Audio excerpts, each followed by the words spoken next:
40টা দেশের 700-র মতো বিনিয়োগকারী তারা আসার আগ্রহ ব্যক্ত করেছেন এবং অনেকেই এর মধ্যে এসে গেছেন, আরও অনেকে আসছেন। সরকারের যে ফোকাসটা বা সরকারের যে গোলটা, আমরা অন্যতম গোল হচ্ছে আসলে বাংলাদেশে বৈদেশিক বিনিয়োগ বাড়ানো, বিদেশি বিনিয়োগ বাড়ানোর মাধ্যমে বাংলাদেশের কর্মসংস্থান সৃষ্টি করা।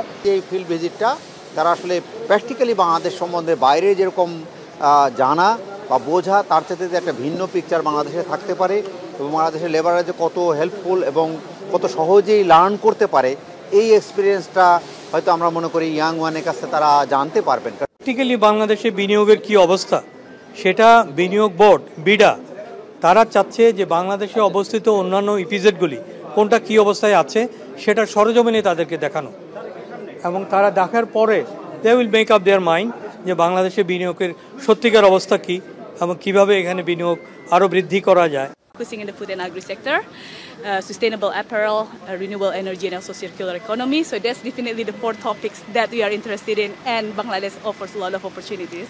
There is a good climate for investment, and in the next 2 days, the conferences will come to the conclusion.